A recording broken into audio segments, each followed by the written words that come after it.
Kilalanin ang 48 Commissioner's Cup list of import at goodbye Stanley Pringle dahil may malakas na player na gustong makuha ang Barangay Ginebra.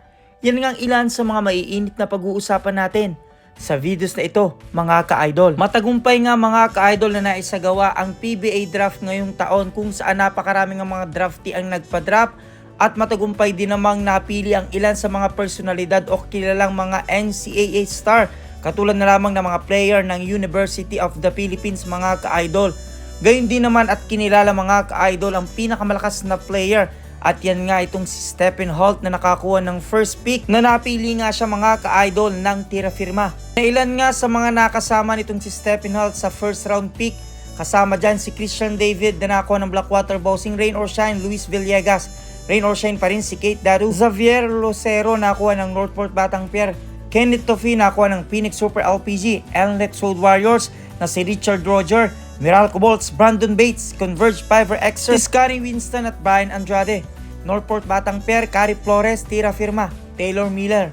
Masasabi din mga ka-idol na malalakas nga ang mga player ngayong draft team mga ka-idol kung saan derechahan ngang sinagot nitong si Coach Cheng Giao ng mga drafting mga malalakas na player in the future ay mapupunta rin sa mga malalakas na team lalong-lalo na sa SMC Group mga ka-idol. Para naman sa import list ngayong Commissioner's Cup mga ka-idol sa Barangay Ginebra, nananatiling si Justin Brownlee, Converge Fiverr Xers, si Tom Baldonovich, TNT Ronde Hollis Jefferson, Magnolia Hotshots, NBA caliber na si Tyler Bay, Meralco Bolts, ganun din si Ferron Hunt, Blackwater Boxing, Chris Ortiz, Enlex Road Warriors, Tomas Robinson, Rain or Shine, The One Summers. At kamakailan nga inilabas na rin at pinakilala ng San Miguel Beermen ang kanilang imports at yan nga ang NBA caliber na si Tyler Stone. Abang-abang man mga ka-idol ang magiging kaganapan sa darating na Commissioner's Cup.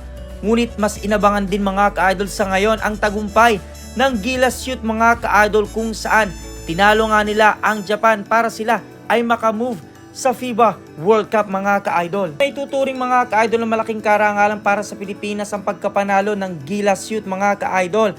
At ang naging best player of the game dyan ay walang iba kundi ang star player nila na si Keffer Alas na nakakuha lang naman ng 29 points, 9 rebounds at 3 assists. Sabay niyan mga ka-idol ay tagumpay din naman ang Gilas Pilipinas sa ginanap na tune-up games kontra sa isa sa mga team sa Korea mga ka-idol. At yan nga ang LG Soccers mga ka-idol na tinalo nga ng Gilas Pilipinas ngayong tune-up game. Na may tuturing din mga ka-idol na itong LG Soccers ang isa sa pinakamalakas na grupo sa Korea mga ka-idol. Dahil din sa bagong management ng Gilas Pilipinas lalong-lalo na sa coaching staff mga ka-idol at sa line-up, tila mas pinalakas pa rin talaga sa ngayon ang Gilas Pilipinas.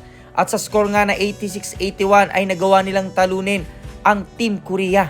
Habang sa tune-up nga ng Gilas Pilipinas na ito sanang si Terence Romeo at Stanley Pringle at Perkins ang lalaro ay namataang nanonood mga ka-idol sa naging tune-up. Naging dahilan nga mga ka-idol ang magulong pag-submit ng listahan ng player natin sa Gilas Pilipinas sa hagok mga ka-idol o Zhangzhou China Asian Games kung saan wala nga tila itong si Terence Romeo, Stanley Pringle, Perkins, Motatu at Calvin Abeba sa mga first player na pwedeng ma-line up. Kung kaya't agad-agad nga silang tinanggal mga ka-idol sa lineup dahil hindi nga sila in-accept ng hagok based sa rules mga ka-idol. At pinatawag nga ang ilan sa mga player na nakasama naman sa listahan katulad nitong si CJ Perez, Kevin Alas, Arvin Tolentino, Marcio Lassiter at Chris Ross. Ulit sa kabilang banday umaasa pa rin itong si Coach Tim Cone sa kanyang first choices mga ka-idol para sa lineup ng Gilas Pilipinas. At sinabi nga niya mga ka-idol, we got our 12 right now.